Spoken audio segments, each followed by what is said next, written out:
लेकिन वृंदावन में एक बहुत सुंदर आश्रम था। वहाँ पे सीता, राम, लक्ष्मण, हनुमान की पूजा होती थी। तो गुरुजी जो थे वहाँ के बड़े जो महंत थे, जो संत थे, उनकी बहुत इच्छा थी कि वो कभी अयोध्या जाए और वहाँ पे जो है राम लल्ला के दर्शन करे, लेकिन कभी जा नहीं पाते थे क्योंकि आश्रम में इतना काम रहता था। तो उन्होंने एक बार उनके शिष्य को बोला कि भैया तुम आश्रम का टेक केयर करो और मैं गया अयोध्या भगवान का दर्शन करने के लिए। अब ये शिष्य बहुत नया था, उसको ज़्यादा दिन हुए नहीं थे जुड़ के, 1 साल हुआ होगा। तो बोला गुरुजी मैं कैसे करूँगा? बोला नहीं नहीं, तुमने देखा ना 1 साल मैंने कैसे किया, बस तुमको वही काम करना है। तो काम करने लगा और गुरुजी चले गए अयोध्या।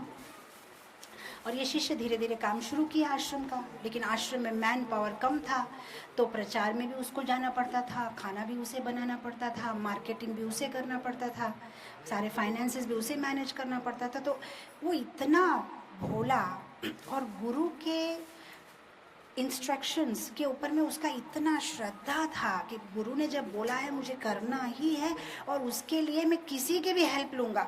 तो एक बार उसने क्या किया, जहाँ पे भगवान की जो दिव्य मूर्तियाँ है, अर्च विग्रह जो है भगवान की, उसने ऑल्टर के अंदर गया, भगवान को प्रणाम किया और बोला Hanuman ji if you don't mind, मैं आपसे एक बात करना चाहता हूँ। आप ऐसे दोनों हाथ जोड़ के यहाँ पे खाली ही बैठे हैं, थोड़ा सा आके मुझे मदद कर देंगे तो आपका क्या जाएगा? आप देख रहे हो ना मैं कितनी मेहनत कर रहा हूँ मेरे गुरु के लिए, मैं इतना, थोड़ा सा आप मदद कर दीजिए। तो हनुमान जी शौक, आज तक कभी किसी ने उनसे ऐसा बात नहीं की कि आप क्या कर रहे हैं, खाली तो बैठे, चलो दोनों मिलके करते हैं।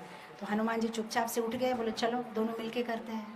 तो बोला हनुमान जी को बोला देखिए आप ऐसा करिए, मार्केटिंग वगैरह आप करिए, मैंने सुना है आप पहाड़ वगैरह उठाने में बहुत एक्सपर्ट है, लेकिन देखिए यहाँ पे पूरा बाजार वाजार उठा के नहीं आना, पुलिस पकड़ेगी। जो मैंने लिस्ट में लिखा है बस उतना ही सामान आपको बाजार से खरीद के आना है। हनुमान जी बोले ठीक है। अब जब हनुमान जी हेल्प करने लगे तो उसको बहुत मतलब आनंद आने लगा, और भी ज़्यादा काम करने लगा। फिर उसको एक दिन विचार आया कि लक्ष्मण जी क्या कर रहे हैं, वो तो खाली ही बैठे हैं। तो वो गए धीरे से ऑल्टर में प्रणाम किए और बोले लक्ष्मण जी देखिए गुस्सा मत होना, मैं पहले गुस्सा मत होना, मैं ये बोलना चाह रहा था कि आप तो नित्यानंद का रूप हो, आप तो बलराम का रूप हो, आप तो चाहते हो कि भगवान का नाम प्रचार हो, तो यहाँ बैठे बैठे क्या करेंगे? आप आइए क्लास दीजिए, मंदिर में थोड़ा भक्त लोग आते, आप बोलेंगे तो आपकी वाणी से सब भगवान की तरफ आकर्षण हो गए। पहले तो लक्ष्मण जी गुस्सा हुए, लेकिन जब उनको प्रेस करने लगे बोला ठीक है मैं आता हूँ। लक्ष्मण जी भी बैठ गए, अब वो क्लास देने लगे, हनुमान जी शॉपिंग करते थे, बहुत अच्छे से मंदिर का काम चलने लगा। और फिर एक दिन उसको ख्याल आया, सीता देवी क्या कर रही है? तो अब सीता देवी के पास जाके बोलने की हिम्मत तो नहीं थी, वो सिर्फ जाके प्रणाम किया और सीता माता ने बोला मैं आ रही हूँ, मैं आ रही हूँ, मैं किचन संभाल लूँगी, तुम चिंता मत करो। बोला ठीक है, माँ तो होती ही ऐसी है, बहुत दयालु।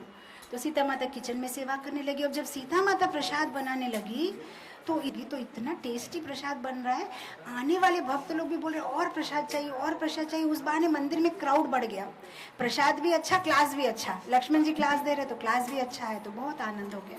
तीनों मदद करने लगे तो मंदिर में क्राउड बहुत बढ़ गया, डोनेशन बढ़ गया, प्रचार बढ़ गया। अब क्या करें? तो अब इस बार जब ऑल्टर में गए और राम जी को प्रणाम किए और बोलिए देखिए मैं आपको काम नहीं बोलना चाहता क्योंकि आप हमारे पूजनीय हैं, ये सारी सेवा आपके लिए ही हो रही है, लेकिन मुझे ऐसे ही दया आता है कि सीता जी नहीं है, लक्ष्मण जी नहीं, आपको बोर नहीं होता होगा ऐसे अकेले अकेले, तो इसीलिए मैं सोचता हूँ कि आपका टाइम पास करने के लिए अगर हो सके तो, क्योंकि आप अयोध्या के राजा थे, थोड़ा अकाउंट्स देख लीजिए मंदिर का, बस और कुछ नहीं चाहिए। मैं थोड़ा यहाँ पे बुक्स रख के जाता हूँ, थोड़ा अकाउंट्स वगैरह आप देख लीजिए। राम जी बोले ठीक है मैं अकाउंट्स देखता हूँ। और जब गुरुजी 1 साल के बाद आए आश्रम में, वो तो शौक हो गए, आश्रम इतना विस्तार बढ़ गया, लोग बढ़ गए, आश्रम फेमस हो गया। गुरुजी खुद पहचान नहीं पाए कि ये वही आश्रम है जो मैं छोड़ के गया था। और फिर गुरुजी ने शिष्य को पूछा कि भाई इतना अच्छा से आश्रम का प्रोग्रेस कैसे हो गया? और गुरुजी जब शिष्य से बात कर रहे हैं तो बात करते करते उन्होंने देखा में कौन है? नहीं कोई नहीं, सीता माता है। क्या? सीता माता खाना बना रही है? अरे ये कौन है उड़ के आ रहा है सामान लेके? नहीं हनुमान जी है, मैंने उनको भी काम पे लगा दिया। और गुरु के जो आंखों में से आंसू निकल रहे हैं और वो शिष्य को गले लगा लेते हैं, बोलते मैं तो सीताराम का दर्शन करने के लिए अयोध्या गया, तुमने यहाँ ही उनको बुला लिया। उसके मन में क्या था कि गुरुजी ने बोला है आश्रम को देखना है, प्रचार करना है, तो बस करना है। उसके लिए ठाकुर जी को भी काम बोलने के लिए तैयार हूँ।